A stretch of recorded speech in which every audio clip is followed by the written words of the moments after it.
በስመ አብ ወወልድ ወመንፈስ ቅዱስ አሐዱ አምላክ አሜን። ስብሐት ለእግዚአብሔር ኪያነ ዘፈጠረ ከመ ናምልኮ እንሰግድለት ዘንድ እናመልከው ዘንድ እንገዛለት ዘንድ እናመሰግነው ዘንድ የፈጠረን አምላካችን እግዚአብሔር የተመሰገነ ይሁን። ስብሐት ለማርያም እመ አምላክ እግዝእትነ ወመድኃኒትነ መድኃኒታችን መመኪያችን ለምትሆን ለእናታችን ለንጽሕት ቅድስት ድንግል ማርያም የጸጋ ምስጋና ለእርሷ ይሁን።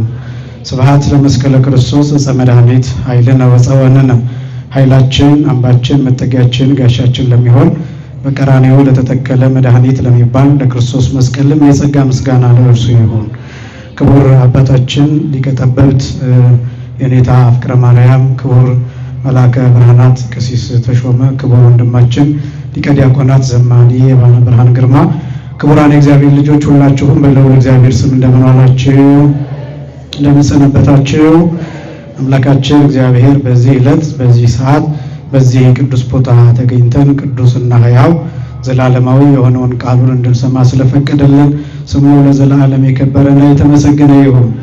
የሊቃውንት አምላክ የምስጢር ባለቤት የቅዱሳን ፈጣሪ አባቶቻችን አምላክ እግዚአብሔር በመካከላችን ተገኝቶ ምስጢርን ጥበብን እንዲገልጥልን የእርሱ ቅዱስ ፈቃድ ይሆንልን።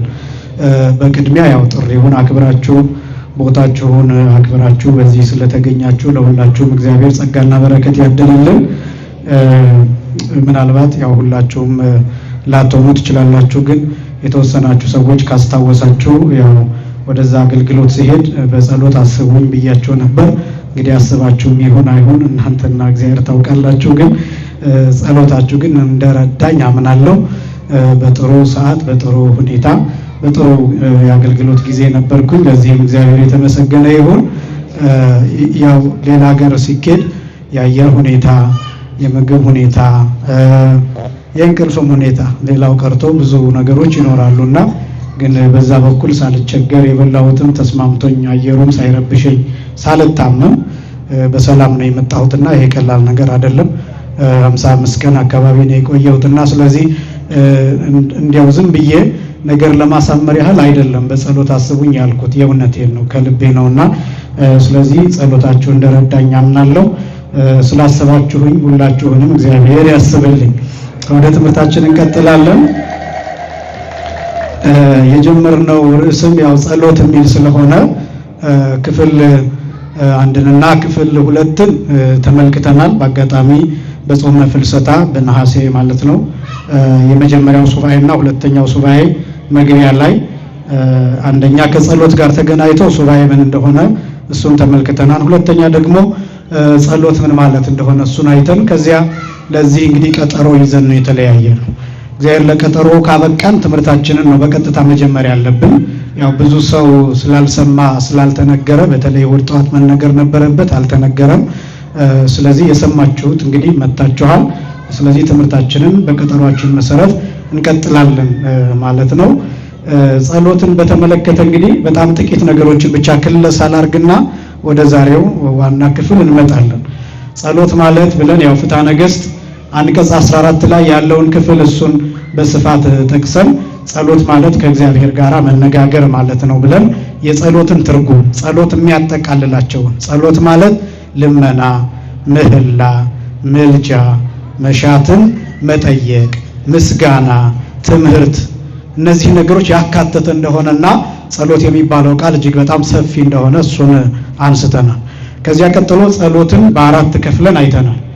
የመጀመሪያው ጸሎት የግል ጸሎት፣ ሁለተኛ የጉባኤ ወይም ደግሞ የማህበር ወይም ደግሞ የህብረት ወይም ደግሞ የአንድነት ወይም የስብስብ ጸሎት ተብሎ ሁለተኛውን ክፍል ይህንን ተመልክተናል። ሶስተኛ ክፍል ደግሞ ጸሎተ ተዘክሮ የሚባለው የማሰብ ጸሎት፣ በህሊና የሚታሰብ በልቡና የሚታሰብ በአይምሮ የሚታሰብ ስለሙታን የሚደረግ ወይም ደግሞ ካጠገባችን ስለሌሉ ሰዎች የሚጸለይ ጸሎት ጸሎተ ተዘክሮ የማሰብ ጸሎት እንደሚባል ይህንን ተመልክተናል። አራተኛ የማዕድ ጸሎት ብለን አራተኛውን ክፍልም ተመልክተናል። የማዕድ ጸሎት ማለት አጠቃላይ ስለሚበላ፣ ስለሚጠጣ፣ ስለሚወሰድ ወደ አፍ ስለሚገባው ነገር በሙሉ ስለ እያንዳንዱ የምናደርገው ጸሎት አጭር ሊሆን ይችላል፣ ረጅም ሊሆን ይችላል። ያን የምናደርገው ጸሎት የማዕድ ጸሎት እንደሚባል እሱን በስፋት ተመልክተናል። ከዚያ ቀጥሎ ደግሞ ስርዓተ ጸሎትን አይተናል። 10 ክፍሎች አሉት። የስርዓተ ጸሎት የሚባለው ስርዓተ ጸሎት ማለት የጸሎት ስርዓት ማለት ነው። ከዝግጅቱ ጀምሮ ከመጀመሪያው ጀምሮ ለምሳሌ የመጀመሪያው የጸሎት ዝግጅት የሚባለው ቀዊም ማለት መቆም ማለት ነው። ከዛ ቀጥሎ ደግሞ መታጠቅ፣ ወገብን መታጠቅ። እነዚህ ሁለት ነገሮች ስንናገር አሁን ለምሳሌ መቆም የማይችሉ ሰዎች፣ የታመሙ ሰዎች፣ አልጋ ላይ ያሉ ሰዎች፣ ዊልቸር ላይ ያሉ ሰዎች፣ በክራንች የሚሄዱ ሰዎች፣ በህመም ያሉ ሰዎች መቆም የማይችሉ በወገብ በተለያየ ምክንያት የሚሉትን ሐሳቦች ሁሉ ታስታውሱ እንደሆነ የነበራችሁ እነዚህ ሁሉ አንስተናል። መቆም የሚባለው በአካል መቆም የሚችል ሰው በአካል መቆም፣ ነገር ግን በአካል መቆም የማይችል ሰው ህመምተኛ ከሆነ ባለበት በተኛበት መቆም ይቻላል። እንደዛ መቆም የሚባለው ይሄ በሁለት እግር ቀጥ ብሎ መቆምን ብቻ የሚያመለክት አይደለም። ብቻ ነው ያልኩት። ቀጥ ብሎ በእግር መቆምን፣ በሁለት እግር መቆምን፣ ተስተካክሎ መቆምን ብቻ የሚመለከት ሳይሆን በልብ መጽናትን፣ በህሊና መቆምን፣ አይምሮን መሰብሰብ፣ በእግዚአብሔር ፊት መሆንን ማሰብ፣ ይሄ ነገር መቆም ተብሎ ይጠራል። ሁለተኛው ደግሞ ቀኒት የሚባለው ነው። ቀኒት ማለት መታጠቅ ማለት ነው። ይህን ለምሳሌ ጌታ ሲያስተምር በሉቃስ ወንጌል ምዕራፍ 12 ቁጥር 35 ላይ ወይኩን ቀኑተ ሐቆክሙ ወህትወ ማኅተዊክሙ፣ ወገባችሁ የታጠቀ መብራታችሁ የበራ ይሁን ይላል። አሁን ይሄ መታጠቅ የሚለው ፍጹም የሆነ ዝግጅትን፣ ቁርጠኝነትን፣ ጽናትን፣ ዓላማን፣ መታዘዝን እነዚህ ነገሮች የሚመለከት ነው። መገሳትን የሚመለከት ነው።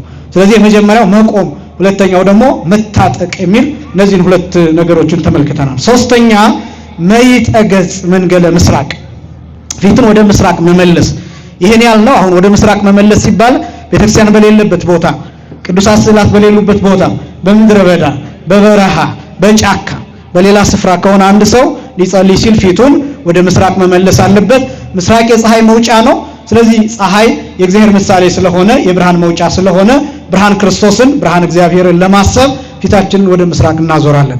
ምዕራብ ደግሞ ማህደረ ዲያብሎስ የዲያብሎስ ማደሪያ ተብሎ በዚያ ምሳሌ ይገለጣልና ስለዚህ ፊታችንን ወደ ምስራቅ የምናዞረው ወደ እግዚአብሔር መመለሳችንን ለማጠየቅ ነው። ነገር ግን ቤተክርስቲያን ካለ ፊታችን ወደ ቤተክርስቲያን ወደ መቅደሱ፣ ቤተክርስቲያን ውጪ ከሆነ ቅዱሳት ስዕላት ካሉ በቤታችን ከሆነን ወደ ቅዱሳት ስዕላት ፊታችንን አዙረን እንጸልያለን ማለት ነው።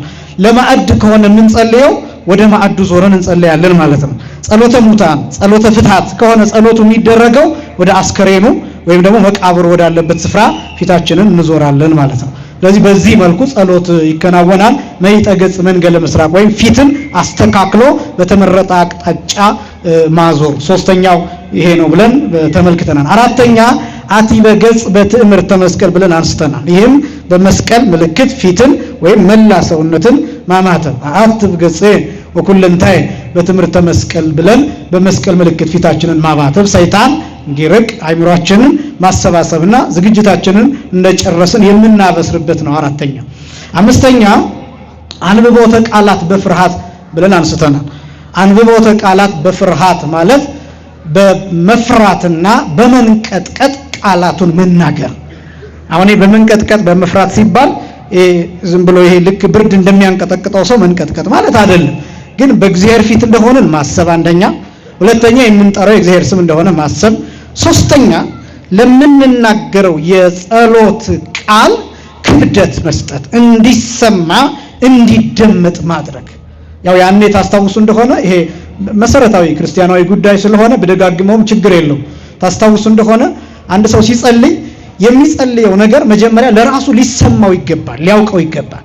ለምሳሌ አሁን እኔ የምናገረውን ነገር እየሰማሁት ነው የምናገረው። ምን እያልኩ እንደሆነ እያወቅኩ ነው የምናገረው፣ እያዳመጥኩ ነው የምናገረው። ድምፄን እቆጣጠራለሁ፣ እንዳልጮህ እቆጣጠራለሁ። የምናገረው ነገር እየተሰማ መሆኑን እቆጣጠራለሁ። ስለዚህ አንዳንድ ቃላትን እርግጥ አደርጋለሁ። ስለዚህ ለእናንተ እንዲሰማችሁ እኔ የራሴን መስማት አለብኝ። መጀመሪያ ጸሎት እንደዛ ነው። የሚጸልይ ሰው ዝም ብሎ ማንበብ ሳይሆን ጥርት አድርጎ ልይት አድርጎ እርግጥ አድርጎ የሚጠብቀውን አጥብቆ ሚላላውን አላልቶ ጥርት ባለ መልኩ ሰውነቱን እየገዛው እንደ እሳት ነበልባል ግዘፍ እየነሳ ከአንደበት ሲወጣ መታወቅ አለበት። ጸሎት የሚባለው እሱ ዝም ብሎ አባታችን ወይ ስማቸው ተሰሩና ብሎ ከእስራኤልን ኃጣዊ ደስ አይባል።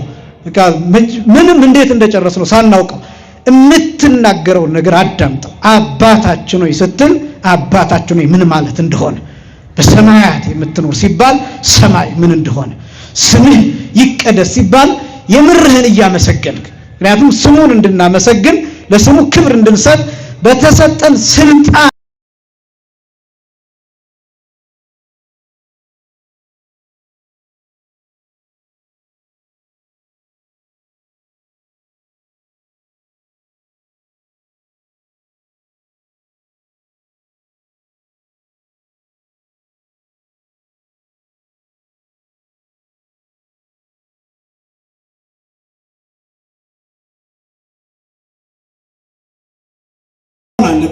ዝም ብሎ የምንጸልየው ጸሎት በልምድ መሆን የለበትም። አንድ ሰው 150ውን ዳዊት እንዲሁ ዝም ብሎ እያነበነበ ከሚጨርሰው 10ሩን መዝሙር በተመስጦ በጽሞና ቢጸልየው ክብር ያገኝበታል።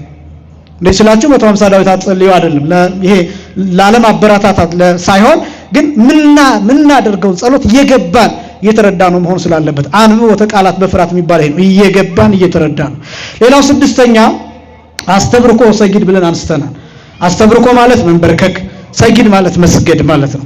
መንበርከክ ሲባል ለምሳሌ በቃላችን የያዝነው ጸሎት ካለ ተንበርክከን እጃችንን ዘርግተን እንጸልየው እንችላለን። ለምሳሌ አባታችን ሆይ ስንል ለሚቻል ግድ አይደለም ለሚችል ሰው። ከዛ ሰጊድ ደግሞ ሲባል እነዚህን በሶስት ክፍሎች ከፍዬ እሱንም ተናግሬያለሁ። አንደኛው አስተብርኮ ራሱ ሰጊድ ይባላል፣ መንበርከክ። ሁለተኛው ደግሞ ከወገብ ጎንበስ ማለት ስግደት ይባላል። ዋናው ስግደት ተብሎ የሚጠራው ወዲቅ ነው፣ መውደቅ በግንባር ድፍት ብሎ መሬት ነክቶ ሁሉም አካላት መሬት ነክቶ ሶስት አካላት ቢያንስ አንደኛ ግንባር፣ ሁለተኛ እጅ፣ ሶስተኛ ጉልበት፣ እነዚህ ሶስቱ አካላት መሬት ነክተው ወድቀን የምናቀርበው እጅ መንሻ ስግደት ወይም ወዲቅ ተብሎ ይጠራል። ስለዚህ በጸሎት ጊዜ እነዛ ቢደረጉ መልካም ነው። በቃላችን የምንጸልይ ከሆነ በቃላችን የማንጸልይ ከሆነ በመጽሐፍ የምንጸልይ ከሆነ ጸሎቱን ከጨረስን በኋላ እንደየአቅሙ 10 ስግደት ሊሆን ይችላል፣ 20 ስግደት ሊሆን ይችላል፣ 40 ሊሆን ይችላል፣ ከቻላችሁ 100 ሊሆን ይችላል፣ የቻለም 500 ሊሆን ይችላል። ስግደቱን ብቻ እግዚኦ መሐረነ ክርስቶስ ወይም ኪርያላይሶን እያላችሁ ወይም ኤሎሄ እያላችሁ ወይም የእግዚአብሔርን ስም እየጠራችሁ ስግደት ልታቀርቡ ትችላላችሁ። ስግደት አንዱ የጸሎት ክፍል ስለሆነ ስለዚህ ስድስተኛ አስተብርኮ ሰጊድ አንዱ የጸሎት ዝግጅት ነው። ሌላው ሰባተኛ አንስኦተ አእዳው ወይም ሰፊሃ አእዳው ወይም ሰፊሃ እጅን መዘርጋት ወይም እጅን ማንሳት፣ እነዚህን አንስተናል። ይሄኛው እንግዲህ እጅን ማንሳት ሲባል ምናልባት ብዙዎቻችሁ በጸሎት መጽሐፍ ስለምትጸልዩ ልትቸገሩ ትችላላችሁ ለመዘርጋት። ግን አንድ ቃል አለ መተርጉማኑ ያስቀመጡት ለእመይትክ ሰፊሃ እዴከ ጽፎ ለህሊናከ፣ እጅህን መዘርጋት ባትችል ህሊናህን ዘርጋው ይላል።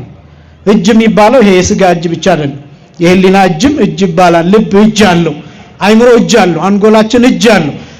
ይሄ የሚንቀሳቀሰው ከውጭ የምናየው ብቻ አይደለም። ልብ የራሱ የሆነ የሚዘረጉ ህዋሳት አሉ፣ ረቂቃን ህዋሳት አሉና ስለዚህ እጅን መዘርጋት ባትችል ህሊናን ዘርጋው ይላሉ።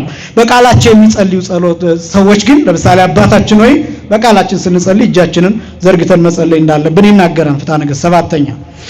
8ኛ አንቃዕዶ አዕይንት፣ አይኖቻችን ወደ ላይ ቀና ማድረግ። ይህንንም ጌታ ራሱ ነው ያስተማረ። ለምሳሌ ህብስት አበርክቶ 5ቱን እንጀራ እና 2ቱን ዓሣ አበርክቶ 5000 ሰው ሲያጠግብ 12 መሶብ ትርፍራፊ ሲነሳ ጌታ ወአንሳ አዕይንቲሁ አንቃዕዶ ላዕለ ሰማይ፣ አይኖቹን አንስቶ ወደ ላይ ወደ ሰማይ ቀና ብሎ ጸለየ ነው የሚለው። ብዙ ቦታ እንደዚህ የጸለየባቸው ጊዜያት አሉ። አልዓዛርን ለማስነሳት እንደዚሁ ጸልዩዋን ወደ ሰማይ ቀና ብሏል። የዮሐንስ ወንጌል ምዕራፍ 17 የመጨረሻውን ጸሎት ጌታ ሲያደርግ ቀና ብሎ ነው የጸለየውና ስለዚህ ቀና ብሎ ወደ ሰማይ እያዩ መጸለይ እንዲገባ ያሳያል። ለምንድነው ወደ ሰማይ ቀና ብለን? አሁን አንዳንድ የሚጨፍኑ ሰዎችን ልታዩ ትችላላችሁ። የሚጨፍኑት ብዙ ሰዎች ለምን እንደሆነ ታውቃላችሁ? ሌሎች ከኛ ሃይማኖት ውጪ ያሉ ሰዎች አይናቸውን ይጨፍናሉ። የሚጨፍኑበት ምክንያት ለምን መሰላችሁ? አንደኛ ሰማይ ማየት አይችሉም፣ ሁለተኛ ደግሞ ትኩረታቸውን መሰብሰብ አይችሉም፣ ሶስተኛ ስዕል የላቸው፣ ቅዱሳት ስዕላት የሏቸው። ስለዚህ አይናቸውን የሚያሳርፉበት የለም። አሁን እኔና እናንተ እንጸልይ ብንል ከፊት ለፊታችን የቅዱስ ጊዮርጊስ ስዕል አለ። ወደ ቅዱስ ጊዮርጊስ ስዕል ፊታችንን አዙረን እንጸልያለን። ቤተክርስቲያን ብንገባስ መቅደሱ ላይ በፊት ለፊት የጌታችን ስዕለ ስቅለት አለ። መከራውን እያሰብን እንጸልያለን። ይሄ የሌለው ሰውስ አይኑን የሚያሳርፍበት የለም፣ አይኑ ይንከራተታል። ስለዚህ አማራጭ ያለው ምኑን ይጨፍንና መከራውን ያያል። ምን እያደረገ ነው? አይኑን ጨፍኖ አይምሮው ስዕል እየፈጠረ ነው። ስዕል ኢሜጅ እየፈጠረ ነው። ወርሺፕ የሚያደርገው አንዳች ነገር ይፈጥራል አይምሮ ውስጥ ሰው ወይ ሰማዩን እያሰበ ሊሆን ይችላል ወይ የሆነ ነገር እያሰበ አይምሮ ውስጥ በራሱ ስዕል ይስላል። በዚህ ምክንያት አይኑን ይጨፍናል። እኔና እናንተ ግን በባዶ ቦታ ከሆነ ለምሳሌ በምድረ በዳ ቅድም እንዳልኳችሁ ወደ ሰማይ ቀና እንላለን። ለምን? አባታችን ሆይ በየት የምትኖር በሰማያት የምትኖር የሚል አድራሻ ስላለ አባታችን ያለበትን አድራሻ ስለምናው በዚህ ምክንያት አይናችንን ወደ ላይ ቀና አድርገን እንጸልያለን። እሱ ብቻ ሳይሆን በሰማይ አለ ተብሎ የሚነገረው እግዚአብሔር ስለ ልዕልናው ስለ ከፍታው ማይደረስበት ረቂቅ ምጡቅ ማይታይ ማይዳሰስ ማይጨበጥ መሆኑን ለማጠየቅ በሰማይ እንዳለ እንናገራለን እንጂ እግዚአብሔር እዚህ የለም ማለታችን አይደለም። ወደ ሰማይ ቀና ምንለው ሩቅ ነህ ምጡቅ ነህ ረቂቅ ነህ አይደረስብህም፣ ነገር ግን ስለ ቸርነት ስለ ትህትና ለኛ ትታያለህ በአይን ህሊና ስንል በእምነት ወደ ሰማይ ቀና እንላለንና ስለዚህ አንቃይዶ አይንት የሚባለው ይሄ ነው። ዘጠነኛ ያው ዘቢጠ እንግድአ ይባላል። ይሄ በተለይ ስለ ኃጢያታችን በመናቀርብበት በመናለቅስበት ጊዜ ዘቢጠ እንግድአ ማለት ደረትን መድቃት ማለት ነው። ደረትን መድቃት ማለት ነው። በተለይ አንድ ሰው ስለ ኃጢያቱ ሲያለቅስ ሲጸጸት በዚያ ጊዜ ደረቱን እየደቃ አምላኬ ሆይ ማረኝ፣ አላበጀሁም፣ ይቅር በለኝ፣ እኔም ማረባው በልቤ ክፉ ነገር አስቤያለሁ፣ እንዲህ ተበቅያለሁ፣ እንዲህ አይነት ኃጢያት ሰርቻለሁ፣ ማረኝ፣ ይቅር በለኝ እያሉ እየደቁ ከምን የመጣ ነው ደረትን መድቃት ቢባል ጌታ ሊሰቀል በሚወሰድበት ጊዜ ከፊትና ከኋላ እየተጎተተ በሚወድቅበት ጊዜ ደረታቸውን እየደቁ ያለቅሱ የነበሩ ሴቶች ነበሩ፣ የኢየሩሳሌም ሴቶችና እነዚህ ሴቶች ወዮ አላበጀንም ስለ ኃጢያታችን እንዲህ ጌታችን ሞተ ተጎተተ እያሉ ያለቅሱ ስለነበረ እኛም የክርስቶስን መከራ እያሰብን ደረታችንን እንደቃለን፣ ስለ ኃጢያታችንም ራሳችንን እየመታን ራሳችንን እየገሰጽን ሰውነታችንን እየገሰጽን ስጋችንን እየገሰጽን ኃጢያታችንን እያስታወስን በእግዚአብሔር ፊት እንቆማለን። ዘጠነኛው ዘቢጠ እንግድአ ወይም ደረትን መድቃት መምታት የሚባለው ነው። የመጨረሻው አስረኛ ብካይ ይላል። ለዘይት ካህለው ይላል ፍትሐ ነገሥቱ ለሚቻለው ሰው ማልቀስ እንባን ማፍሰስ ይላል። እንግዲህ ለሚቻለው ሰው ተብሎ የተቀመጠበት ምክንያት ያው ሁሉም ሰው እንባ የማይወጣው ሰው አለ አይደለም። ያው ምናልባት እንባ እምቢ የሚለው ሰው አለ። ኢቭን አንዳንድ ሰው የሚወደው ሰው ራሱ ሞቶ ማልቀስ የማይችል ሰው አለ፣ እንባ የማይወጣው ሰው አለና ስለዚህ ያው እንባ አልወጣንም ብላችሁ በዚህ ከእግዚአብሔር ጋር ያልታረቃችሁ እንዳይመስላችሁ። ያው ሊቃውንቱ እንዴት አድርገው እንደሚያስተምሩን የምታዩበት ነውና ለሚቻለው ሰው እንባውን እንደ ጅረት እያፈሰሰ እንዲያለቅስ አባቶቻችን አዘዋል። እነዚህ 10 ነገሮች በጸሎት ዝግጅት ውስጥ ወይም በጸሎት ስርዓት ውስጥ ያሉ የተካተቱ ነገሮች ናቸው። ስለዚህ መጀመሪያው ጸሎት ምንድነው አለን፣ እሱን ተረጎምን፣ ከእግዚአብሔር ጋር መነጋገር። ሁለተኛ ጸሎት በአራት ይከፈላል። አንደኛ የግል ጸሎት፣ ሁለተኛ የጉባኤ ወይም የማህበር ጸሎት፣ ሶስተኛ የማሰብ ወይም የተዘክሮ ጸሎት፣ አራተኛ የማዕድ ጸሎት። ከዛ እነዚህን 10 የጸሎት ስርዓታትን እነሱን አየን። የጸሎት ቅደም ተከተል በጣም ጥቂት ነገሮችን እሱን አሳይቼ ለዛሬ ምናልባት ጊዜው ካልበቃን ይሄንን እንጨርሳለን። የጸሎት ቅደም ተከተል አሁን የጸሎት ቅደም ተከተል ሲባል ከምን ጀምሮ ምን እንጸልያለን የሚለውን አይደለም። ያው አባቶቻችን ያስቀመጡት የጸሎት ስርዓት አለ። ጸሎት በዋናነት በሁለት ክፍል ይከፈላል። አንደኛው የቃል ጸሎትና ሁለተኛው የመጽሐፍ ጸሎት። አንደኛው የምን ጸሎት አልኳችሁ? የቃል ጸሎት፣ ሁለተኛ የመጽሐፍ ጸሎት። የቃል ጸሎት የሚባለው በቃል የሚባል ነው፣ በቃል የሚባል። ሁለተኛው የመጽሐፍ ጸሎት የሚባለው በመጽሐፍ የሚደገም ነው። የቃል ጸሎት የሚባለው ማንኛውም ሰው ያው እንደ አባቶቻችን ስርዓት በእርግጥ ይሄ እናንተ ላትችሉ ትችላላችሁ፣ የግዴታ የሆነው ለዲያቆናት በቤተክርስቲያን አገልግሎት ከዲቁና ጀምሮ እስከ ከፍተኛው ድረስ ላሉ አገልጋዮች ግዴታ የሆነው ጸሎት የዘወትር ጸሎት አለ። እንደምታውቁት በቃል የሚያዝ ነው። ከዛ የውዳሴ ማርያም የሰባቱ ዕለታት የውዳሴ ማርያም ጸሎት አለ፣ እሱም በቃል የሚያዝ ነው። ከዛ አንቀጸ ብርሃን፣ ከዛ የውየድ ስዋ፣ ከዛ መልካ ማርያምና መልካ ኢየሱስ። እነዚህ ግዴታዎች ናቸው። እነዚህ በቃል የሚያዙ ግዴታዎች ናቸው። አንድ ሰው ደግሞ አጥቢያው ከሆነ እንደ ግዴታ ለምሳሌ ይሄ ቦታ አጥቢያችን የሊቀ ሰማዕታት የቅዱስ ጊዮርጊስ መታሰቢያ ቤተክርስቲያን ስለሆነ የሰማዕቱን የቅዱስ ጊዮርጊስን መልክ በቃል መያዝ ግዴታ ነው። ይሄንን ለዋሻችሁ አልችልም፣ እኔ ማልያዝኩም አጠናለሁ እና እንደ ግዴታ ነው። አንድ ሰው በሚያገለግልበት አጥቢያ በተለይ መሪ ጌታው የሰማዕቱን የቅዱስ ጊዮርጊስን መልክ በቃል መያዝ። ምክንያቱም በየቀኑ ይደገማል። ማህሌት ሲቆም በ23 የሚቆመው የቅዱስ ጊዮርጊስ መልክ ነው፣ በየክብረ በዓላቱ እንደዛ። ስለዚህ እነዚህ በቃል የቅዱስ ሚካኤል ከሆነ የቅዱስ ሚካኤል መልክ በቃል ያው የቻለ ካለ ሁሉንም ሊይዝ ይችላል አቅሙ የሚፈቅድ ከሆነ። አብዛኞቹም ሊቃውንትም ብዙ ጊዜ ከመቆማቸው የተነሳ ቢያንስ ያው 44 ክብረ በዓላት የሚባሉ ስላሉ ያው ጎንደር ውስጥ እንደምታውቁት 44 ታቦታት አሉ። እነዚህ 44 ታቦታት እያንዳንዳቸው መልኮች አሏቸው። እነዚህ 44ቱም ታቦታት ክብረ በዓላት አሏቸው፣ ወርሃዊ፣ ዓመታዊ። በዛ ጊዜ በሚቆምበት ሰዓት እነዚህ 44ቱም መልኮች ይባላሉ። እና እነዚህን መልኮች በቃል መያዝ ይጠይቃል። እነዚህ የያዙ ሊቃውንት አሉ። በእውነት በረከታቸው በሁላችንም ላይ ይደረብን። እና አቅሙ ግን ያንን ያልፈቀደ ግዴታ አይደለም። መልካ ማርያም፣ መልካ ኢየሱስ ግዴታ ነው። የሌሎቹን የቅዱሳን መልኮች ደግሞ እንደሚያገለግልበት አጥቢያ በቃል መያዝ። እነዚህ የቃል ጸሎቶች ተብለው ይጠራሉ። ከዛ ቀጥሎ የመጽሐፍ ጸሎቶች የሚባሉት ምንድናቸው ቢባል 150 ዳዊት ለምሳሌ፣ ከዛ 14ቱ ቅዳሴያት ሊሆን ይችላሉ፣ መስተብቆ ሊሆን ይችላል፣ ሌሎቹ ስንክሳር ሊሆን ይችላል፣ ገድላት ሊሆን ይችላል፣ ድርሳናት ሊሆን ይችላል። እንደ ጸሎት ሊያዙ ይችላሉ። እነዚህ ለትምህርት ብቻ የተሰጡ አይደሉም። ለምሳሌ ስንክሳር ጸሎት መሆን ይችላል። አንዱ የጸሎት ስፋት እኔ ማሳየትም የምፈልገው ጸሎት የሚባለው በእግዚአብሔር ፊት ቆመን እግራችንን አስተካክለን የምንጸልየው ብቻ ሳይሆን፣ ለምሳሌ ማህሌት ጸሎት ነው። ማህሌት መቆም ጸሎት ነው። ይሄ ጉባኤ ጸሎት ነው። ይሄ ወንጌል ጸሎት ነው። ይሄ ትምህርት ጸሎት ነው። ይሄ ስብከት ጸሎት ነው። እኔ እንደዛ አምናለሁ። ለምሳሌ ከናንተ ጋር በእነዚህ ደቂቃዎች ውስጥ እያስተማርኩኝ ቆየው። እኔ ማምነው እንዳስተማርኳችሁ ብቻ አይደለም ማምነው፣ እንደ ጸለይኩ ነው ማምነው። እንደ ጸለይኩ ነው ማምነው። ይሄ ማስተምራችሁ ትምህርት ጸሎት ሆኖ እንደሚጠብቀኝ ነው ማምነው። ለምን? የእግዚአብሔርን ስም ጠርቻለሁ፣ የቅዱሳንን ስም ጠርቻለሁ፣ የመላእክትን ስም ጠርቻለሁ፣ የእመቤታችንን ስም ጠርቻለሁ፣ ወንጌል ሰብኬያለሁ፣ ስለ እግዚአብሔር መስክሬያለሁ። ስለዚህ ጸሎት ነው። እናንተ ስለማን ስትሰሙ ቆያችሁ? ስለ እግዚአብሔር ሰማችሁ፣ ስለ ቅዱሳን ሰማችሁ፣ ስለ እመቤታችን ሰማችሁ፣ ስለ መላእክት ሰማችሁ፣ ስለ ቤተክርስቲያን ሰማችሁ። ስለ ፖለቲካ አይደለም የሰማችሁት፣ ተረት አይደለም የሰማችሁት፣ ወንጌል ነው የሰማችሁት። ስለዚህ ጸለያችኋል። ይሄ ጸሎት ነው። አንድ ሰው እላለሁ ሁል ጊዜ ቤተክርስቲያን መጥቶ ዝም ቢል እንኳን ጸልዩዋል። ቢናገር የተሻለ አደረገ። ቢናገር የተሻለ አደረገ። ቅዳሴ ማርያምን ቢጸልይ የተሻለ አደረገ። አባታችን ሆይ ቢል የተሻለ አደረገ። ቢያስቀድስ የተሻለ አደረገ። ግን ደግሞ ይሄን ማድረግ ሳይችል እንኳን ቤተክርስቲያን ወጥቶ መጥቶ ቢገባ ገብቶ ቢወጣ ጸልዩዋል። መግባቱ ብቻ ዝምታው ብቻ ጸሎት ነው፣ በእግዚአብሔር ፊት መቆየቱ። ምክንያቱም አንድ ሰው ወደ ቤተክርስቲያን ሲገባ ስለ መጠጥ አይደለም እያሰበ የሚገባው፣ ስለ ጭፈራ አይደለም እያሰበ የሚገባው፣ ዕጣን እየሸተተው ነው የሚገባው፣ የእግዚአብሔርን ክብር እያሰበ ነው የሚገባው። ስለዚህ እየጸለየ ነው። ጸሎት ከምታስቡት በላይ እጅግ በጣም ሰፊ ነገር ነውና ቅዱሳት መጽሐፍትን በምታነቡበት ጊዜ ሁሉ ካመናችሁ እየጸለያችሁ ነው። እንደዚህ ስላችሁ ያንን ብቻ መጽሐፍ ቅዱስ አንብቤ ያለው ዛሬ ስለዚህ አልጸልይም ብላችሁ ጸሎታችሁን እንድታቋርጡ አይደለም። ያንን እያደረጋችሁ ያንን በማድረግ ላይ ቅዱሳት መጽሐፍትን ስታነቡ ወንጌል ስትሰሙ፣ ይሄ ነው ጸሎት የሚባል። በጣም ሰፊ ነው ጸሎት። በአጠቃላይ ከእግዚአብሔር ጋር መነጋገር ማለት ከሆነ ስለ እግዚአብሔር ማሰብ፣ አይምሮን በእግዚአብሔር ጉዳይ ቢዚ ማድረግ ጸሎት ነው።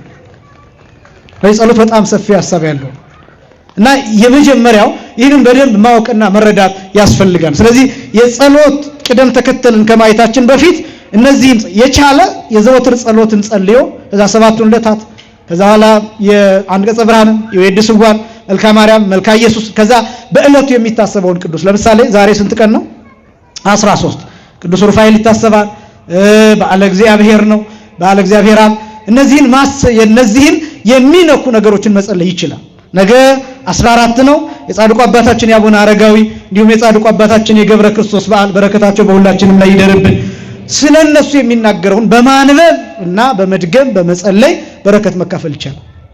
ይሄ አቅም የለውም። ነገር ግን አቅም የሌለውስ ምን ማድረግ ጊዜ የሌለው ምን ማድረግ አለበት ቢባል የዘወትር ጸሎትን ጸልዮ ለምሳሌ ነገ ዓርብ ነው፣ የዓርብን ውዳሴ ማርያም መጸለይ አለበት።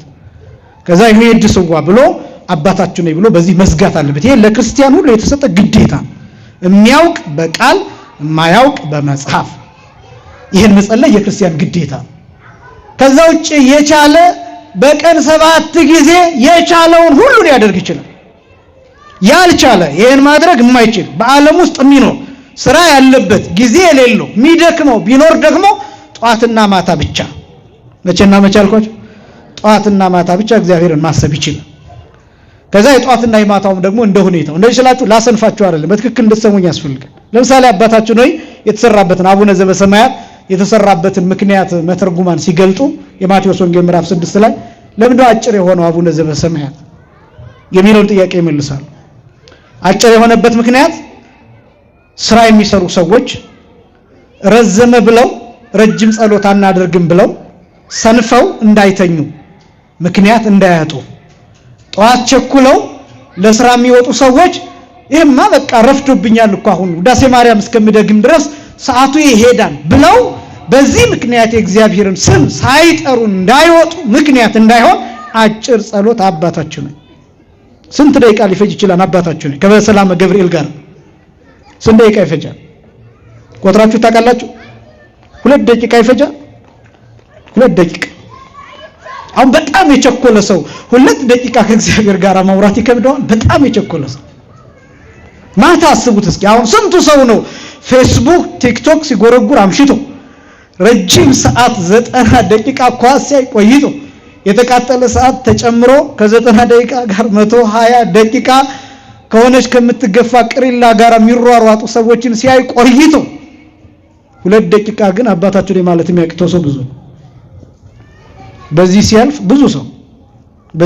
ብዙ ሰው ታክሲ ተሰልፎ ረጅም ሰዓት የቆየ ሰው መጥቶ ግን እዚች 2 ደቂቃ ቆሞ አባታችን ማለት ያቅተዋል። ሲያልፍ በሰላም አሳድረኝ ማለት ያቅተዋል።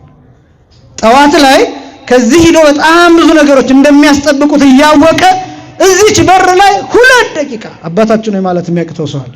ቀኑን አበላሽቶ መሄድ ማስባረክ የሚያቅተው በስንፍናው ምክንያት ከእግዚአብሔር ጋር ተጣልቶ መሄድ ይሄን ሌሊቱን ሙሉ ያደረበትን መንፈስ ተሸክሞ መሄድ አራግፎ መሄድ ሲችል የሚሸከምለት አምላክ እዚህ ይያል እኔ ላይ ጣለው የሚያስጨንቀን እኔ ላይ ጣለው እያለ ጌታ ጫንቃውንና ትከሻውን ሰጥቶት እዚህ ጥሎ መሄድ አራግፎ መሄድ ሲገባው 2 ደቂቃ መስጠት አቅቶት 2 ሰዓት ባስ ይጠብቃል። 2 ሰዓት ባቡር ይጠብቃል። ቀኑ ይበላሻል፣ ስራው ይበላሻል፣ ከሰው ጋር ይነጫነጫል፣ ከሰው ጋር ይጋጫል። ደብሮት ሙሉ ቀኑን እያዛጋ ይውላል፣ ተስፋ እየቆረጠ ይውላል። አንዳንድ ነገሮቻችን እግዚአብሔር የሰጠንን ነገር ማድረግ እድሎቹን መጠቀም ስላልቻለን እንደዚህ ስላችሁ እንዳልኳችሁ አባታችን ብቻ ያላችሁ ሌሎቹን ጸሎቶች እንድትተዋቸው አይደለም። ግን እግዚአብሔር እስከዚህ ድረስ ወርዶ ለኛ የሰራልን ስርዓት ይሄ ነው። ስለዚህ እነዚህን ጸሎቶች መጸለይ ግዴታ ነው። ያንኳን ባይሆን አባታችን ነው የሚለውን መጸለይ። ይሄ ሳይሆን ደግሞ ቢቀርስ ወደ መጨረሻው እድል ብንሄድ መስሪያ ቤት ሆነ መጸለይ ትችላለህ። ቢሮ ውስጥ ሆነ መጸለይ ትችላለህ። መኪና ውስጥ ሆነ መጸለይ ትችላለህ። ረስተው ብትወጣስ ረስተነው ብንወጣስ የሚረሳበት ጊዜ አለ። ጸሎቱን ረስተነው ተጣድፈን ወጥተን የሆነ ሰዓት ላይ ትዝ ቢልስ መኪናህን ዳራስ ይዘህ ወይም ደግሞ በእግር ከሆነ የምትሄደው የሆነ ቦታ ይዘህ አባታችን ወይ ብለህ በህሊና እሱን ጨርሰህ ወደ ስራ ሂድ። በደረስክበት ቦታ ትዝ ባለህ ቦታ በየትኛውም ስፍራ ምግብ ከመብላት በፊት ጸሎቱ ትዝ ቢልስ እየበላህ እየጎረስ ወይም ልትጎርስ እንዲህ አድርገህ ትዝ ቢልስ ጉርሻውን አስቀምጠውና ጸልይ። በደረስክበት ሰዓት ትዝ ባለ ሰዓት ያን ማድረግ። ብዙዎቻችን የምንሳሳተው ምንድነው? በቃ አሁንማ ጀምሬዋለሁ ይላል። አሁን አንዳንዱ ሰው ጾሙን ከሻረው በኋላ በቃ እንደ በልቻለሁ ይልና መብላቱን ይቀጥላል። ትዝ ባለ ሰዓት መጾም ጀምር። ማድረግ በሚገባ ሰዓት 11ኛው ሰዓት ላይ። ምክንያቱም እንደምታውቁት ወንጌል ላይ የተጻፈው እሱ ነው። የማቴዎስ ወንጌል ምዕራፍ 20 ላይ 1 ሰዓት የመጡ 3 ሰዓት የመጡ 6 ሰዓት የመጡ 9 ሰዓት 11 ሰዓት የመጡ ሰዎች ጠዋት 1 ሰዓት ከገቡ ሰዎች ጋር እኩል ዲናር ተከፍሏቸው ማዕድን አቋርጠ ሳሊቬት እያረክ ምራቅ እየተናነቀ ምራቅህን እየዋጥክ የጸለይከው ጸሎት ማዕዱን አስቀድሞ ጸልዮ ከባረከው ሰው ጋር እኩል ዋጋ ሊያሰጥህ ይችላል ረሳው ስለሆነ። ስለዚህ አንዳንድ ነገሮች እንዴት እንደምናደርግ ማወቅ አለብን እና እነዚህ የቃል ጸሎቶች ተብለው ይጠራሉ። ከዚያ የሚችል የመጽሐፍ ጸሎቶችን በመጽሐፍ የመጽሐፍ ቅዱስ አንድ ምዕራፍ መዝለቅ ጸሎት ነው። ብዙ ሰው ይሄ አይመስለው።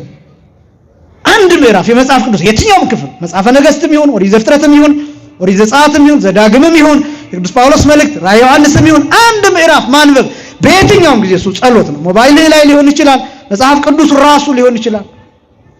አንድ ምዕራፍ ማንበብ ጸሎት ነው። ስለዚህ የጸሎትን ስፋት በደንብ ማወቅ ይገባል። ቅደም ተከተሉስ ምንድነው? በተለይ ደግሞ ለጸሎት ስንቆም ማድረግ ያለብን ምንድነው? የመጀመሪያው ጸውዖ ስም ስምን መጥራት። እስኪ በሉ ስምን መጥራት በሉ።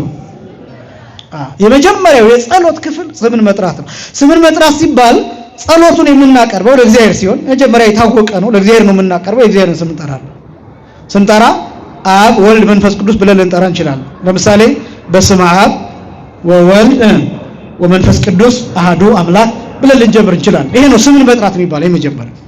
ነአኩተከ እግዚኦ ወነሴብሐከ ይሄ ስምን መጥራት ነው። አባታችን ሆይ ብሎ መጸለይ ስምን መጥራት ነው። አባታችን ሆይ የሚለው ምክንያቱም አባታችን እግዚአብሔርን እየጠራን ስለሆነ። ጸሎት ሃይማኖት ስንል እንደዛ፣ ቅዱስ ቅዱስ ስንል እንደዛ፣ ሰግድ ለአብ ወወልድ ወመንፈስ ቅዱስ አሐተ ስግደት እንደዛ፣ ስብሐት ለአብ ስብሐት ለወልድ ስብሐት ለመንፈስ ቅዱስ እያልን ስንናገር ስም እየጠራን። ሰላም ለኪ ዘንሰግድ ንብለኪ ማርያም እምነን አስተበቁአኪ ስንል ስም እየጠራን። ታብዮ ነፍሴ ለእግዚአብሔር እያልን ስንጸልይ ስም እየጠራን። ከዛስ ፈቀደ እግዚ ብለን ስንጀምር ስም እየጠራን። አክሊለ ምሕክነ እያልን ስንሄድ ስም እየጠራን። ይሄ ጸውኦ ስም ይባላል። ስምን መጥራት ይባላል። ለምንድን ነው ስም መጥራት የሚያስፈልገው? መጀመሪያ ቢባል ስሙ ላይ ኃይል ስላለ፣ ስም ውስጥ ኃይል ስላለ። የማን ስም ውስጥ? የእግዚአብሔር ስም ውስጥ ምን አይነት ኃይል? አምላካዊ ኃይል። የእመቤታችን ስም ውስጥ ያለው ኃይልስ ምን አይነት ኃይል ነው? የጸጋ ኃይል፣ የአምላክነት ኃይል አይደለም። የጸጋ ኃይል፣ የጸጋ ክብር ኃይል፣ የጸጋ በረከት ኃይል የእመቤታችን ስም ላይ። የቅዱሳን የመላእክት የሰማዕታት ስማቸው ላይ ምን አለ? የጸጋ ኃይል እንደየተሰጣቸው መጠን። ስለዚህ አስቀድመን ስማቸውን እንጠራለን። አይ እንዲህ የሚል ጥያቄ ሊነሳ ይችላል። ጸሎት መጸለይ ማለት ከእግዚአብሔር ጋር መነጋገር ነው። ከማን ጋር መነጋገር? ከእግዚአብሔር ጋር መነጋገር ነው ከተባለ ከቅዱሳን ጋር መነጋገር ለምን አስፈለገ የሚል ጥያቄ ሊነሳ ይችላል። ከእግዚአብሔር ጋር መነጋገር ማለት ከእግዚአብሔር ከሆኑት ጋር መነጋገር ማለት ህብረት ነው። የብቻ የሚባል ነገር የለም። ከእግዚአብሔር ጋር የሚነጋገር ሰው የእግዚአብሔር የሆኑትን ሰዎች እንደየደረጃቸው በየተራ ያናገራቸው። በነገራችን ላይ ቅዱሳንን በጸሎታችን ውስጥ የምንጠራበት ምክንያት ቅዱሳን አልሞቱም፣ ሕያዋን ናቸው። በስጋ ቢሞቱ እንኳን በነፍስ ሕያዋን ናቸው። ሕያዋን ናቸው ደግሞ ሲባል ሲኦል ውስጥ አይደለም ያሉት፣ ገነት ውስጥ ናቸው። ይሄ ብቻም አይደለም፣ በኋላ በትንሣኤ ዘጉባኤ ነፍሳቸውን ከስጋቸው ጋር አዋህዶ ያስነሳቸው። ያን ህይወት እናስባለን፣ ያ የዘላለም ህይወት እናስባለን። ስለዚህ ራሱ ጌታ የተናገረው ቃል አለ። የማቴዎስ ወንጌል ምዕራፍ 22 ከቁጥር 30 ጀምሮ እንደምታውቁት እነዚህ ሰዱቃውያን የጠየቁትን ጥያቄ አስመልክቶ የመለሰው መልስ አለ። ጌታ ኢኮነኪ አምላከ ሙታን አለ አምላከ ሕያዋን። ጌታ የሙታን አምላክ አይደለም። የምን አምላክ ነው? የሕያዋን አምላክ። ልብ በሉ። ራሱ ጌታ ምን እንዳለ ታውቃላችሁ? እግዚአብሔር የአብርሃም አምላክ ነው፣ የይስሐቅ አምላክ ነው፣ የያዕቆብ አምላክ ነው። አብርሃም ሙቷን አልሞተም። ይስሐቅስ ሙቷን አልሞተም። ያዕቆብስ በስጋ ሙቷን አልሞተም። በነፍስ ግን ምንድን ናቸው? ሕያዋን ናቸው። እና እግዚአብሔር ራሱ የአብርሃም አምላክ ነኝ ብሎ አብርሃምን ጠርቶ ይስሐቅን ጠርቶ ያዕቆብን ጠርቶ ስጋቸው ገና መቃብር ውስጥ እንደበሰበሰ እንደተልከሰከሰ ሆኖ እያለ የእነ አብርሃም አምላክ ነኝ እነሱም ሕያዋን ናቸው ብሎ ከተናገረ ቅዱሳንን ሞተዋል ብዬ የምናገረው እኔ ምንድን ነኝ? ይሄን አለመረዳት ህይወት ምን እንደሆነ ደረጃ። ይሄ ብቻም አይደለም። በሉቃስ ወንጌል ምዕራፍ 16 ላይ የተጻፈው አልዓዛር ጋር በተገናኘ ያለው የተጻፈው ክፍል ነዌ ጋር ሲነጋገር የነበረው አብርሃም በሲኦል ውስጥ በእግዚአብሔር እጅ እንደ ድንኳን ሆናላቸው እግዚአብሔር እጅ በክብር ውስጥ ሆኖ ነዌን ሲያናግረው ነበር። ሕያው እንደሆነ ማሳያ በአብርሃም እቅፍ። እንዲያውም አብርሃም ሙቷል በስጋ እቅፉ ግን መጠጊያ ሆኖ ነው የተገለጠው በመጽሐፍ ቅዱስ። መጠጊያ አልዓዛር ሞተ፣ መላእክት መጥተው ነፍሱን ወደ አብርሃም እቅፍ ወሰዷት ነው የሚለው። ነዌንስ ሞተ፣ ከዛስ ተቀበረ ነው የሚለው። ከዛስ በሲኦል በስቃይና በመከራ ውስጥ ነበር ነው የሚለው። ስለዚህ ሕያዋን ናቸው። ስለ ቅዱስ ጳውሎስ ብትጠየቅ እኔ መልሴ ምንድን ነው? በስጋ ሞቷል፣ በነፍስ ግን ሕያው ነው። ሕያው ከሆነ ይሰማኛል፣ ስለዚህ በጸሎት አናግረዋለሁ። ቅዱስ ጊዮርጊስ በስጋ ሞቷል፣ በነፍስ ግን ሕያው ነው። ስለዚህ ሕያው ከሆነ አናግረዋለሁ። ለምን? ቅዱስ ጊዮርጊስ በነፍስ ሙቷን የሚል ከሆነ እግዚአብሔርን የሙታን አምላክ ብዬ እየተናገርኩ እና አንዳንድ ነገሮችን እንዴት መረዳት እንዳለብን ማስተዋል አለባቸው። ቅዱሳንን የምንጠራቸው ለዛ ቅዱሳን ሕያዋን ናቸው። በዚህ ምክንያት በጸሎታችን እንጠራቸዋለን። ግን እንዲህ ሲባል ቅደም ተከተሉን በመጠበቅ ነው። እግዚአብሔርን አድርግልን ብለን ነው የምንለምነው። ቅዱሳንንስ አስደርጉልን ብለን ነው የምንለምናቸው። እግዚአብሔርን ስጠን ብለን ነው የምንለምነው። ቅዱሳንንስ አሰጡን ብለን ነው የምንለምናቸው። እንጂ ቅዱስ ጊዮርጊስን ስጠኝ ብዬ አይደለም ምለምነው፣ አሰጠኝ ብዬ ነው፣ ማልድልኝ ብዬ ነው ምለምነው። ቅዱስ ጊዮርጊስን ለምንልኝ፣ አምላክን ለምንልኝ ብዬ ነው ምለምነው እንጂ ፈጥረኸኛን ብዬ አይደለም ምለምነው። ተሰቅለህልኛል፣ ሙተህልኛል፣ በደምህ ነፃ አውጥተኸኛል ብዬ አይደለም ምለምነው። ቅዱስ ጊዮርጊስን ማልድልኝ፣ ስለኔ ከሞተው ስላንተም ጭምር ከሞተው ከክርስቶስ ማልድልኝ ብዬ ነው ቅዱስ ጊዮርጊስን ምለምነው።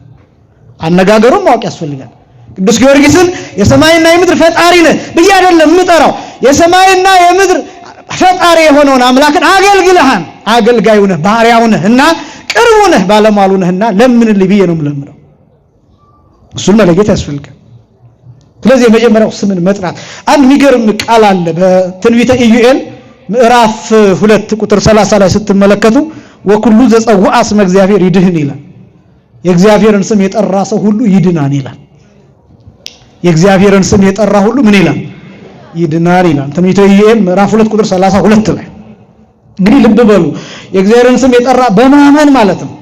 በማመን ባለማመን ከሆነ የእግዚአብሔርን ስም በከንቱ መጥራት ተብሎ ነው የሚገለጠው። የእግዚአብሔርን ስም በከንቱ መጥራት ምን እንደሚል ታውቃላችሁ? መጽሐፍ ኦሪት ዘጸአት ምዕራፍ 20 ከቁጥር 7 ጀምሮ ስትመለከቱ የእግዚአብሔርን ስም በከንቱ አትጥራ ይልና እግዚአብሔር ስሙን በከንቱ የሚጠራውን ሰው ከበደሉ አያነጻውም ይላል። እደግመዋለሁ። የእግዚአብሔርን ስም በከንቱ አትጥራ ይልና እግዚአብሔር ስሙን በከንቱ የሚጠራውን ሰው ከበደል አያነጻውም ይላል። የእግዚአብሔርን ስም በከንቱ መጥራት ምን ማለት እንደሆነ ታውቃላችሁ? በሐሰት መማል፣ በውሸት መማል፣ የእግዚአብሔር ስም ላይ መሳለቅ፣ የእግዚአብሔር ስም ላይ መቀለድ፣ የእግዚአብሔር ስም ላይ መዘባበት፣ የእግዚአብሔርን ስም ማቃለል፣ ዝቅ ማድረግ። እንደዛ አሁን በየሚዲያው የምትሰሙት የእግዚአብሔር ስም ላይ የሚቀልዱ ሰዎች አሉ። አሁን እነዚህ ስዕል የሚቀዱ ምናምን የምታዩዋቸው ይቀጥላል። በነገራችን ላይ ታቦት ላይ የሚቀልዱ ሰዎች አላያችሁ? ታቦት አስመስለው ኩበት እያጠኑ ማይጠንት አስመስለው ምናምን የሆነ ጨርቅ እዚህ ጠቅለው በዚያ ስም የሚቀልዱ ሰዎች በማን ስም እንደሚቀልዱ ታውቃላችሁ? በእግዚአብሔር ስም። ወንት እነዚህ ሰዎች ከበደላቸው አይነጹ። አንደኛ ቅኖች አይደሉም፣ ቅኖች አይደሉም። ማንም ሰው አሁን በቅንነት ቢረዳ ቅዱሳንን አናመልክም እያልን ሁሉ ጊዜ እየተናገርን እመቤታችንን አናመልካትም እያልን እነሱ ደግሞ እምቢ ታመልኳታላችሁ። ይሄ አሁን ቅንነት የጎደለው አይደል? ክፋት እኮ ነው፣ ክፋት ነው፣ ጠማማነት ነው። እንዲህ አይነቱን ሰው እግዚአብሔር በደሉን አያነጻውም። ለምን እንደሆነ ታውቃላችሁ? የእግዚአብሔር ስም ላይ እየቀለደ የኢየሱስን ስም እየጠራ የጌታን ስም እየጠራ እኔ ጌታ ነኝ እያለ በሐሰት ግን ቤተክርስቲያኒቷ የማትለውን ትምህርት፣ የማትናገረውን ነገር፣ የማታደርገውን ስርዓት፣ የማትፈጽመውን ስርዓት በውሸት እየተመዘዘ የሚናገር ሰው ይሄ የእግዚአብሔር ስም ላይ የሚቀልድ ነው። ከበደሉ አይነጻም። በእውነት ከበደሉ አይነጻም። ያው ለምሳሌ ለእናንተ ዝም ብዬ ሐሰተኛ መረጃ ብነግራችሁ አሁን እግዚአብሔር ይቅር አይለኝም። ይህ ማን ነው? ለምሳሌ ዝም ብሎ የሆነ ሃይማኖት ጠርቼ የሆነ ሃይማኖት እኮ እዚህ ቦታ እንዲህ እኮ ይደረጋል፣ እንደዚህ እኮ ይፈጸማል ብዬ በውሸት ለእናንተ ብነግራችሁ ኃጢአት ነው። ይሄ የኦርቶዶክስ ጠበቃ መሆን አይደለም፣ እንዲያውም የኦርቶዶክስ ጠላት መሆን ነው። የእግዚአብሔር ወዳጅ መሆን አይደለም፣ የእግዚአብሔር ጠላት መሆን ነው። ለምን? ሐሰትን እግዚአብሔር ይጠላል። የሐሰት አባት ዲያብሎስ ነው፣ የውሸት አባት ዲያብሎስ ነው። እና ብዙ ሰዎች ያልተረዱት አለ። ስምን መጥራት የመጀመሪያው በጸሎት ላይ ስምን መጥራት፣ እግዚአብሔርን መጥራት። ሁለተኛው አኮቴት ነው። የጸሎት ቅደም ተከተል የመጀመሪያው ስምን መጥራት። ለምሳሌ አባታችን ሆይ ብለን ስንጠራ አባታችን ሆይ አለን፣ ስም ጠራን። ከዛ በየት የምትኖር አለን? በሰማይ። ስም ጠራን፣ አድራሻ ተናገረ።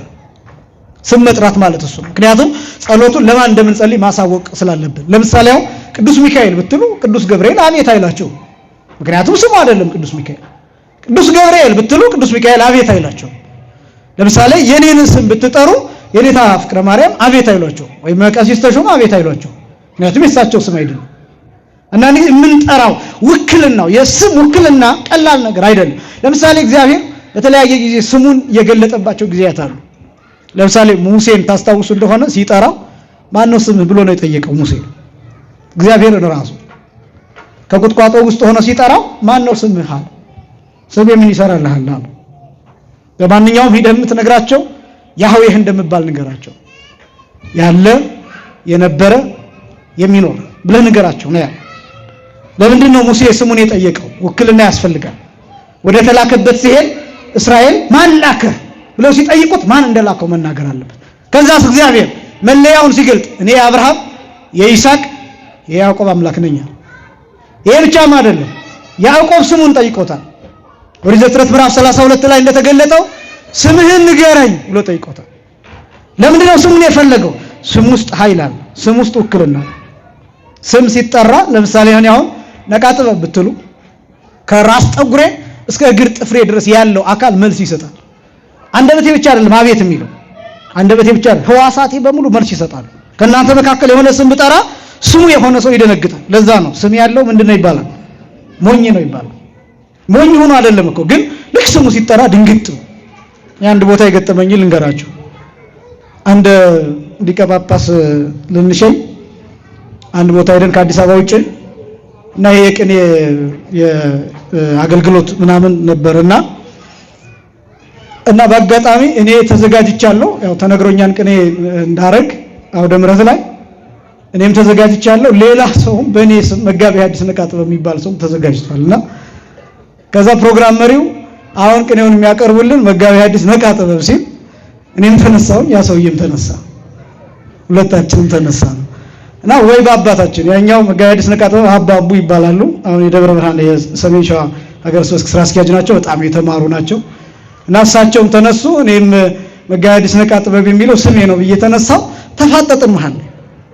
ይሄ ቅኔ የሚባለው ነገር ደግሞ በጠባዩ ተዘጋጅታችሁበት ስትሄዱ የሚፈላ ነገር ነው እና ትግስት ጊዜ መስጠት የሚፈልግ ነገር አይደለም እውነት ለመናገርና እኔ ማለት ያው ትህትና የሚባለው ነገር አለ፣ እሳቸው ይቅደው የሚባለው በዛ ሰዓት ግን እሱ ትዝ አይላቸው እና እሳቸው ማፈጠጡ። እኔም ከዛ ፕሮግራም መሪው ደግሞ እኔ ለእሳቸው ነው ስጥ የተባልኩት፣ እኔም ማቀው እሳቸውን ነው፣ ለእርሱ አልተነገረኝም ለእኔ ማለት ነው እንደዛ ያለኝ። አይ እንግዲህ አንተ እንደዛ ካልክ እኔ በጉልበት ብዬ ዝም ብዬ ጀመርኩኝ ማለት ነው።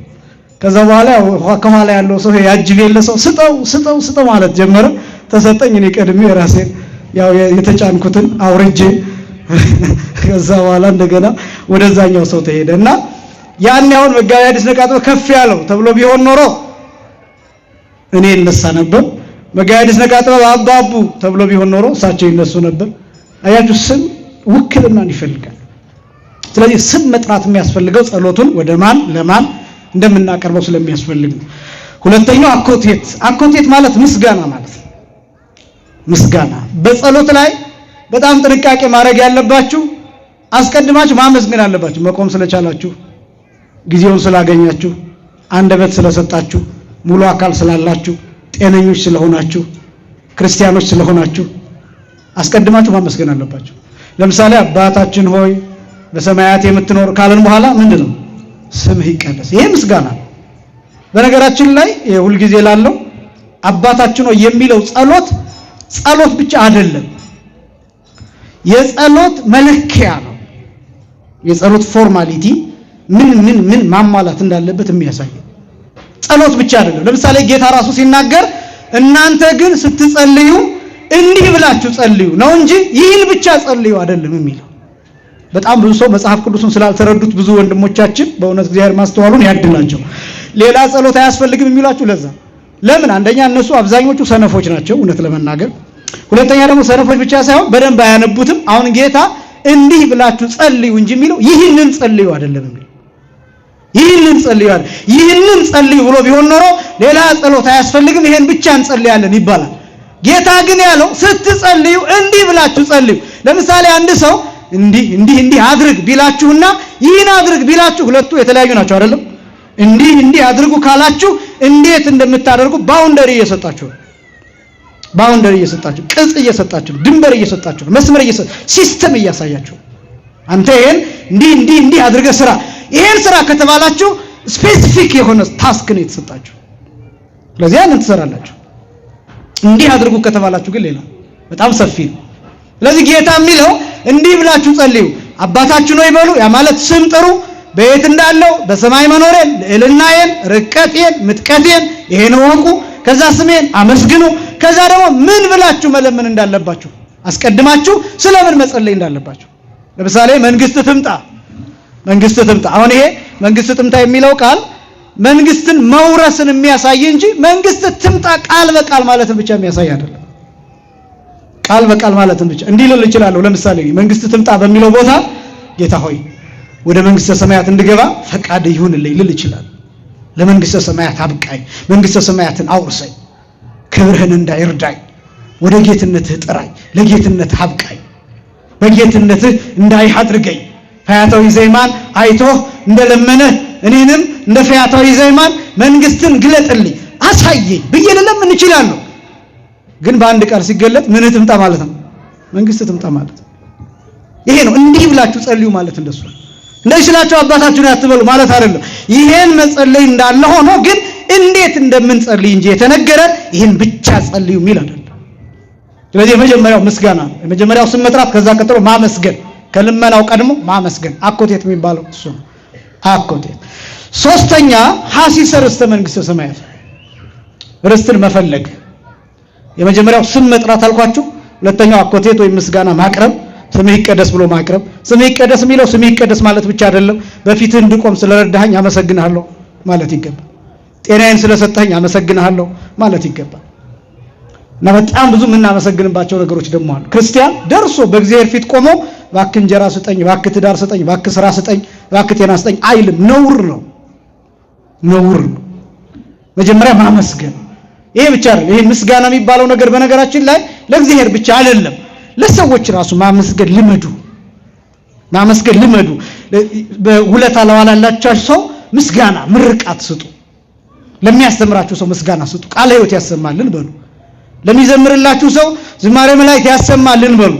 በመንገድ ለሚያስቀድማችሁ ሰው አመሰግናለሁ በሉ። እግዚአብሔር ይባርክህ በሉ። እነዚህ ጥሩ ቃላትን መናገር ልመዱ። በጣም ብዙ ነገሮች አሁን አይምሯችንን የጎዱት ሚዲያው ላይ የምናየው ነገር አብዛኛው ክፉ ክፉ እንከን እንከን እንከን እንከን፣ ቂም፣ በቀል፣ ጥላቻ፣ ትችት ትችት ትችት፣ ስድብ፣ በቃ በሁሉም ላይ እነዛ ነገሮች ምን እያደረጉ እንደመጡ ታውቃላችሁ? ይሄ ጨለምተኛ እያደረገን መጣ እና በጣም እንደው እንደ ክርስቲያን እንዲህ አይነት ይሄ ብቻም አይደለም። እንዳልኳችሁ ስም መጥራት ሲባል እንኳን እግዚአብሔርን ስም መጥራት ይቅርና እንኳን የመላእክትን ስም መጥራት ይቅርና እንኳን የእመቤታችን የጻድቃን የሰማዕታት ስም ይቅርና በዚህ ዓለም ላይ የምታውቁትን ጥሩ ደግ ሰው ስም መጥራት ራሱ ጥሩ ነው።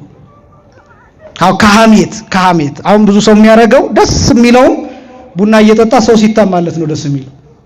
ገሊት እኮ እንዲህ ሆና ነው አሉ፣ መኪናውን እኮ የገዛቸው ከገሌ ጋር እንደዚህ ሆና ነው አሉ፣ በትዳሯ እኮ እንደዚህ ናት አሉ፣ ልጆቹ እኮ እንደዚህ ነው አሉ፣ ልጁ እኮ የሷ እኮ አይደለም አሉ። እንደዚህ ብሎ በየቤተሰቡ ገብቶ የሚፈተፍት ማዕት ሰው አለ። እነዚህ ነገሮች ብትተዋቸውስ ከነጭራሹ ከአይምሯችሁ ቢወጣስ፣ ስለ መጥፎ ነገር ማውራት ቢቀርስ ብትቀንሱስ፣ ስንት የሚወራ እያለ ለምን የመጽሐፍ ቅዱስ ክፍል አንስተን የሙሴን ታሪክ ማናወራበት? ለምን የአብርሃምን ታሪክ በገባልክ ማናወራበት? ለምን የነ ይስሐቅን ታሪክ በገባልክ የነ ሳራን ታሪክ በገባልክ ማናወራበት? የነ ቅዱስ ጳውሎስን መልእክት በገባልክ ማናወራበት? ለምንድን ነው ውቅያኖስን የሚያክል ምስጢር እያለ እዚህ ሰፈር ውስጥ ማድ ቤት ሰው መኝታ ቤት ውስጥ አልጋ ድረስ እየገባን ምናማው? ይሄ ቆሻሻ ነገር ነው። በጣም ቆሻሻ አይምሮን የሚያቆሽሽ ነገር። በጣም ብዙ አሁን አብዛኛው ስራ ፈት ይሆንና መጥቶ ቤተክርስቲያን ውስጥ ራሱ አገልጋዩን በየግሉ የእያንዳንዱን አገልጋይ ታሪክ ሁሉ እያንጠረጠረ የሚያወራ ሰው በጣም ብዙ ነው።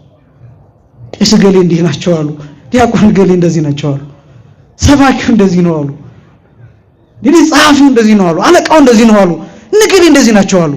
ጎበዝ ምንድን ነው የሚጠቅማችሁ? ይሄ ምንድን ነው የሚጠቅመው ለክርስቲያን? ምንድን ነው የሚጠቅመው ለአንድ ኦርቶዶክሳዊ? ይሄ ራሱን የቻለ የራሱ ክፍል አለው። እንደዚህ ሲባል እኛ እንደፈለግን ቤተክርስቲያኗ ላይ እንሆናለን ማለት አይደለም። የሚመለከተው ክፍል ግን አለ። ሁልጊዜ ጥፋት ካለ ችግር ካለ አይመለከታችሁም ማለት አይደለም። ማቅረብ በሚገባችሁ ደረጃ ልታቀርቡት፣ ለሚመለከተው አካል ልታቀርቡት ትችላላችሁ። ግን ቡና እየጠጡ እንዴት ቅዱስ ጊዮርጊስን የሚያክል ሰማዕት እዚህ ተቀምጦ ስለሱ ታሪክ ሳናውቅ የአገልጋይ ታሪክ መሸምደድ ግን ምን የሚሉት ነው? ምን ይሰራላችኋል የኔ ታሪክ? በጣም ብዙ ሰው ለዛ ነው ቲክቶክም ላይ ይሄ መንፈሳዊ ነገር ያሳልፈዋል። ከዛ ዘፈን እስከሆነ ሌላ ነገር እስከሆነ ሐሜት እስከሆነ ሰበር ከተባለስ በቀይ ከተጻፈስ የሚያስደነግጥ ከሆነስ የሞት ዜና ከሆነስ እገሌ በመኪና አደጋ ሞተ የሚባለው ከሆነስ ተመልሶ ፈልጎ ሰርች አድርጎ ጭምር ያየዋል። አይምሮአችን ክፉ ነገር ይፈልጋል እና እነዚህ አይነት ነገሮች ምንድነው የሚያደርጉን መጨረሻ ላይ ጨለምተኛ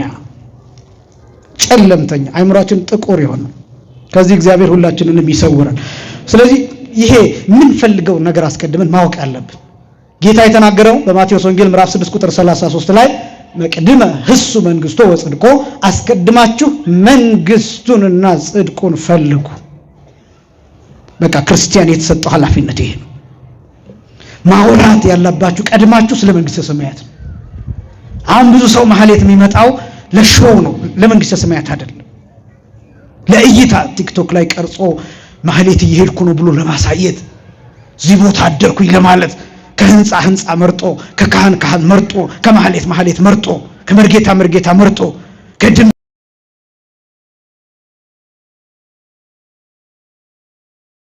በያጥቢያው ይደር ግንስ ከአዲስ አበባ ጫፍ ተነስቶ ቦሌ መድኃኔዓለም የሚያደርሰዋል ለመጽደቅ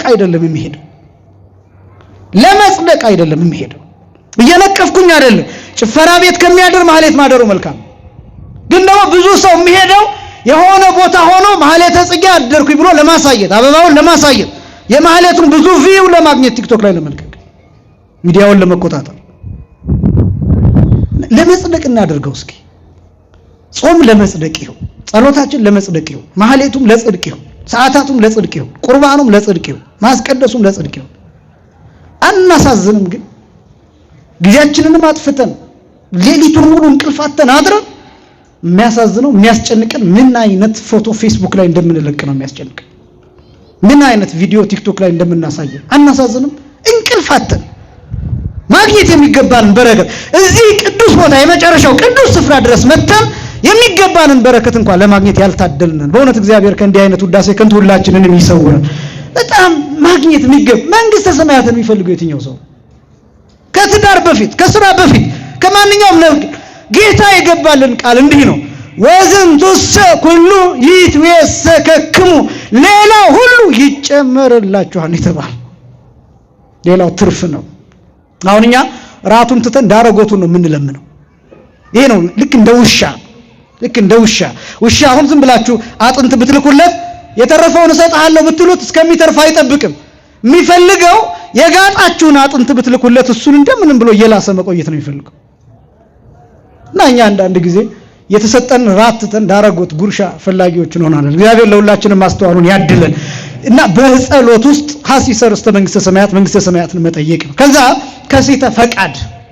ከሲተ ፈቃድ ማለት ፈቃድን መግለጥ ምን ፈልገው ነገር ማሳየት ያስፈልጋል እሱ በጸሎት ከዚህ በኋላ እነዚህ ነገሮች የመጀመሪያው ስም መጥራት ሁለተኛው ምስጋና ማቅረብ ሶስተኛው ደግሞ መንግስተ ሰማያትን መለመን ከዛ አራተኛው የስጋ ፈቃዳችንን መለመን ከዚህ በኋላ ያለው ምክንያቱም አሁን የእግዚአብሔርን ስም ጠራን ከዛ የእግዚአብሔርን ስም ጠርተን አመሰገንን ከዛ ቀጥሎ ደግሞ መንግስተ ሰማያት እንዲሰጠን ጠየቅን ከዛ የምድሩን እንችላለን አልተከለከልንም እኮ ስለ ትዳር እኮ መጸለይ ይገባል ስለ ስራ መጸለይ እኮ ይገባል ስለ ትምህርት መጸለይ ይገባል ስለ ዕውቀት መጸለይ ይገባል ስለ ጤና መጸለይ ይገባል ቅደም ተከተሉን ነው እኮ የምላችሁ እንጂ መጸለይ እኮ ይገባል ከዛ በኋላ ፈቃድን መግለጥ እንዲህ የሚል ጥያቄ ይነሳል ፈቃድ የምንገልጥለት ራሱ እግዚአብሔር ምን ፈልገውን አያውቅም እንዴ አይደለም የምትፈልጉትን ነገር ልክ ማመልከቻ እንደመጻፍ ለይቶ እግዚአብሔር ሆይ ይሄንን አድርግልኝ ብሎ መለመን ይገባል ምናኔ ከሆነ የሚፈልገው አንድ ሰው ለምናኔው ፈቃድን ከእግዚአብሔር ይጠይቃል ብሂቱና ከሆነ የሚፈልገው አንድ ሰው ለብሂቱና እግዚአብሔርን ይጠይቃል ትዳር ከሆነ የሚፈልገው አንድ ሰው ለትዳሩ እግዚአብሔርን ይጠይቃል በዓለም ውስጥ መኖር ከሆነ የሚፈልገው በስራ መኖር ከሆነ የሚፈልገው ስለ ስራው እግዚአብሔርን ይጠይቃል እየተማረ ከሆነ ትምህርቱ እንዲገለጥለት እግዚአብሔርን ይጠይቃል እየሰራ መስራቱን ሳያቆም መማሩን ሳያቆም ማጥናቱን ሳያቆም እነዚህን እያደረገ እግዚአብሔርን ይጠይቃል ቅዱስ ጳውሎስ ምን አለ ወእንዘ ታኩቱ ክሱቱ ስእለተክሙ ቅድመ እግዚአብሔር በምታመሰግኑበት በምትጸልዩበት ጊዜ ፈቃዳችሁን በእግዚአብሔር ፊት ግለጡ የምትፈልጉትን ነገር ለእግዚአብሔር ጠይቁ ይሄን እፈልጋለሁ ቅዱስ ጊዮርጊስ ይሄን እፈልጋለሁ ከአምላክ አማልደህ አሰጠኝ ማለት ትችላላችሁ አራተኛው ከሲተ ፈቃድ እየጨረስኩ ነው አንደኛው ስምን መጥራት ሁለተኛው ማመስገን ሶስተኛው መንግስተ ሰማያትን መጠየቅ አራተኛው የሥጋ ፈቃድን ከእግዚአብሔር መጠየቅ የሚገባን አምስተኛ ክፉን ፈተናን እንዲያርቅ መለመን በጣም ብዙዎቻችን የማናደርጋቸው ነገሮች እነዚህ ናቸው። ለምሳሌ አባታችን ሆይ በሰማያት የምትኖር ስምህ ይቀደስ፣ መንግሥትህ ትምጣ፣ ፈቃድህ በሰማይ እንደሆነች እንዲሁም በምድር ትሁን። የዕለት እንጀራችንን ስጠን ዛሬ፣ በደላችንን ይቅር በለን እኛም የበደሉንን ይቅር እንደምንል፣ አቤቱ ወደ ፈተና ከምን ሁሉ አድነን እንጂ ክፉን እንዲያርቅ በማንኛውም ጸሎት በማንኛውም። አሁን ክፉ ሲባል ቶሎ ብለን የምናስበው ብዙ ጊዜ ሰይጣንን፣ ዲያብሎስን እነዚህ ነገሮች ነው የምናስበው። ግን ክፉን እንዲያርቅ መለመን ማለት እንደሆነ ታውቃላችሁ? ቅዱስ ጳውሎስ እንደተናገረው ማንም የቆመ ቢመስለው ምን እንዳይል ይጠንቀቅ፣ እንዳይወድቅ። እሱ ክፉ ነው። ከቆሙ በኋላ መውደቅ ክፉ ነው። ካመኑ በኋላ መካድ ክፉ ነው። እሳ ከገቡ በኋላ ወደ ኃጢአት መመለስ ክፉ ነው። አንድን ኃጢአት ደጋግሞ እየሰሩ ከዛ ደግሞ ጭራሽ ከዛ መላቀቅ አለመቻል ክፉ ነው። ከቤተ ክርስቲያን መራቅ ክፉ ነው። ከማስቀደስ መራቅ ክፉ ነው። ከስጋው ደግሞ ተመልሶ እንደገና ልክ እንደ ውሻ ወደ ትፋት መመለስ ክፉ ነው።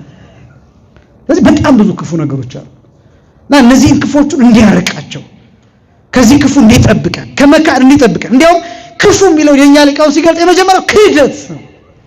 ክህደት፣ ወደ ክህደት አታግባን እባክህ፣ ለክህደት ምክንያት ከሚሆኑ ነገሮች አንተ ጠብቀን እባክህ ብሎ መለመን፣ መጸለይ፣ ማልቀስ ይገባል። መመካት አይደለም። በጣም ብዙ ሰው እኔ ኦርቶዶክስ ስለሆንኩኝ ስለተመረጥኩኝ እንዲህ እያለ የሚናገር የሚመካስ የሚመጻደቅ ሰው አለ፣ የሚገበዝ ሰው አለ። ጥንቃቄ ይፈልጋል። ኦርቶዶክስ ስለሆንክ ብቻ ትድናለህ ማለት አይደለም። ኦርቶዶክሳዊነት ምን እንደሆነ መረዳት ነው።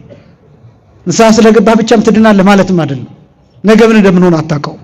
ዛሬ ስለቆረብክ ብቻ ትድናለህ ማለትም አይደለም። ነገ ምን እንደምትሆን ወዴት እንደምትሄድ አታውቀው። ክፉ የሚባለው እሱ ነው። ስለዚህ ክፉን እንዲያርቅ፣ ከክፉ እንዲያርቀን መለመን። የመጨረሻው ጸሎትን ማሳረግ። ጸሎት ሲያርግ ያው በአባቶቻችን ስርዓት በጸሎት ሃይማኖት ያርጋል። ይህንን ታውቃላችሁ? በእርግጥ ይህን አለማድረግ ኃጢአት አይደለም፣ ግን የተለመደው ግን ማንኛውም ጸሎት ወሶበ ትፈጽሙ ጸሎተክሙ ህትሙ ጸሎተክሙ በጸሎት ሃይማኖት፣ ጸሎታችሁን በምትፈጽሙበት ጊዜ ጸሎታችሁን በጸሎት ሃይማኖት ዝጉ ማለት የማመን ጸሎት ስለሆነ ያው ብዙዎቻችን የምናውቀው በእርግጥ አቡነ ዘበሰማያት ነው። ልክ ነው፣ እሱም ያስኬዳል የተለመደም ስለሆነ። ምክንያቱም ማንኛውም ነገር አድርገን በአቡነ ዘበሰማያት ነው የምናስረው። ሊቃውንቱ ግን ለምሳሌ ማህሌት ቁመው ሲጨርሱ ስብሐት ለእግዚአብሔር ኪያነ ዘፈጠረ ከመ ናምልኩ፣ ስብሐት ለማርያም አምላክ እግዝእትነ ወመድኃኒትነ፣ ስብሐት ለመስቀለ ክርስቶስ ዕፀ መድኃኒት ኃይልነ ወጽወንነ ተብሎ ይሄ ከተጸነጸለ በኋላ በጽፋት ከተባለ በኋላ ጸሎት ሃይማኖት ይደገምና ያልቃል። የማህሌቱ ማጠናቀቂያ እሱ ነው እና ቢቻል የጸሎት ማጠናቀቂያው ጸሎት ሃይማኖት ይሆናል። ያ ግን ሲባል በአቡነ ዘበሰማያት እስከዛሬ ድረስ ያሰርነው እሱ ትክክል አይደለም ማለታችን አይደለም፣ ግን እንደው ይህንን እንድታውቁት ያህል ነው።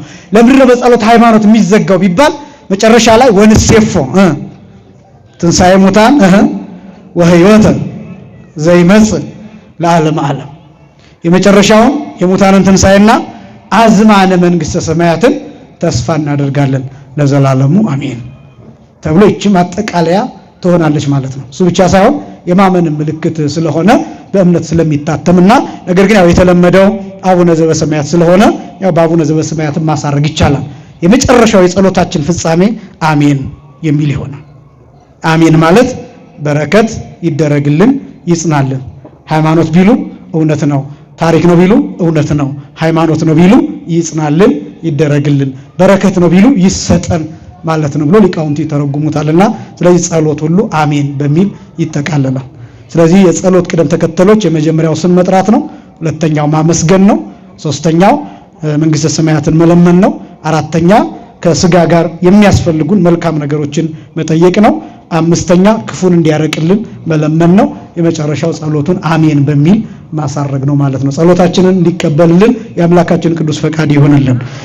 በሚቀጥለው ጊዜ ያው ሳምንት አብይ ጉባኤ ነው እንደምታውቁት፣ ከሮብ ጀምሮ ከ19 ጀምሮ እስከ 23 ድረስ እስከ እሑድ ታላቁ ጉባኤ አለ። በዚያ የሚጋበዙ መምህራን እንግዶች አሉ። እነሱ የሚሸፍኑት ይሆናል። ከኔ ጋር ምናልባት አንድ ቀን ልንገናኝ እንችላለን በዛ ጊዜ ውስጥ። ከዛ በኋላ ባለው ጊዜ ተነጋግረን የምንጨርሰው የጸሎት ክፍል ጸሎታችን ምላሽ የማያገኝባቸው ምክንያቶች ምንድናቸው የሚሉ እነዚህን ወደፊት የምናይ ይሆናል። ጸሎታችን ምላሽ የማያገኝባቸው ምክንያቶች ምንድናቸው የሚሉትን አይተን ስለ ጸሎት ያለንን ክፍል እናጠናቅቃለን ማለት ነው። ስላስተማረን የአባቶቻችን አምላክ እግዚአብሔር የተመሰገነ